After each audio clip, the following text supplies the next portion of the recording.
Okay, thank you very much for your attendance at this press conference. I called it because I thought it is necessary for me to let you know the current situation. First of all, all the actions that have been taken by the police is under the Internal Security Act, and this is done under Section 73(1), which is within the discretion of the police. If they feel that public order is under threat, or there is a question of possible conflict within the country, and the intention of any preventive law is to avoid such incident from happening, and they have very strong and good reason to believe that the conflict could take place in Malaysia, public order can be jeopardized and threatened if they do not take quick action. I think this country is multiracial, multi-ethnic, multicultural. There are sometimes the interaction between the various races in this country can be fragile. Therefore, it is important that we take very strong notice of any unhappiness, or in Malay we say kegelisahan, yang boleh mengganggu ketentraman awam. It is not intended for us to wait, I think, so far as the police is concerned. And I can tell you that under this action, the police need not refer to me for the Section 73. 1 ISA. It is their discretion, their assessment of what happened. Of course, they would let me know what they intend to take. So, I think there have not been any malice or intention on their part. It has been done professionally. And so we have Raja Petra has been brought in because sufficient notice, warnings have been given to him. He has been brought and investigated under different acts, and yet he continued with his activities which create tension. The bottom line is tension. And Teresa Kok is the same way. She has touched on a very sensitive issue about the question of the azan in the morning, that it should be stopped. I think these are things in our country we have always tried not to interfere with the rituals or religious practices of any particular race or religion. You imagine if each one of us comment, "Oh, you should not burn this thing, you should not do this thing," then it can create ill will, ill feelings, which will cause possible open conflict between the various races. And I think based on police work on the ground, there has been real fear. People start to hoard, buy food. They are scared of what possibly can happen, starting from the Pematang Pauh election, and then the Ahmad Ismail, publication of the Ahmad Ismail's speech in Pematang Pauh.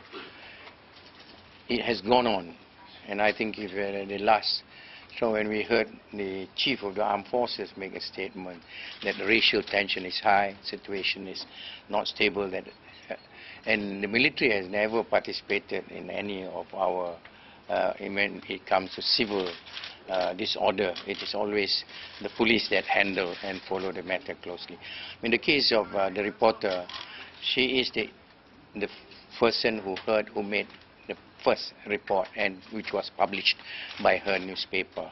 So we have to get to the bottom of it, and we have received information that her life had been threatened. There have been calls about possible injury to her. So we decided to get to the bottom of it, and the police did exactly that. When the police brought her in, and then this detention is not under the minister's order. It's for a maximum period of 60 days for the police to assess the situation. And they can, after the 60 days has expired, recommend to the minister whether he wants to hold the person under the ISA under Section 8. And so, upon being, she has cooperated with us, and today at 2:30 she has been released. So, we cannot be simply listening to third party or hearsay. So we bring in, she cooperated with us, she gave us all the necessary information, and off she goes.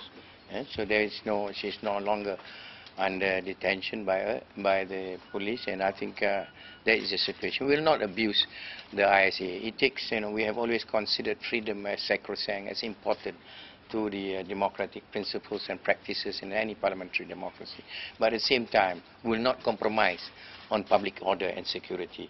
We will take action against anyone, be it individual, organization, media or blogs, who can jeopardize public order or who will threaten the peace and security of this country, or the style and livelihood of our people is put in danger. So that's what the action of the police, and I think we will now, the other two, will continue with the investigations and see what would be the outcome. And I think if there is no reason to hold anybody, that particular person will be released within the 60 days. Otherwise, there will be a recommendation to the minister to make whatever necessary order as provided under the law. We have acted within the law, and I don't think, to us, the most important people that we need to safeguard is the interests of the majority, public interest. We must ensure that the public feel safe, the public feel comfortable, they do not feel that at any time racial riots or conflicts, open conflicts can happen in our country. People may agree or people may not agree with the position taken, but the police is in the best position to judge the security situation in the country, and I think they have done exactly that. Okay, any question? Let me answer. I think if you look at the whole thing, since all of you understand the situation, if you look at the whole thing, there is no logic at all for it to be related to the September 16th.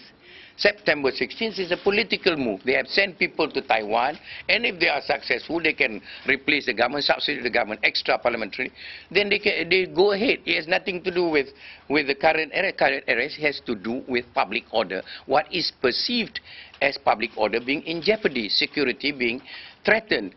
And you may have a different view, a different opinion, but we do get information from the members of the public who feels unsafe, so we have to take the preventive measures. And I always believe that when it comes to police exercise of their duty, I do not interfere with the routine exercise of their duty, because that is the right thing. I'm a politician, I'm a minister. If I interfere with all enforcement matters, then it will send a wrong signal that I have got a political reason.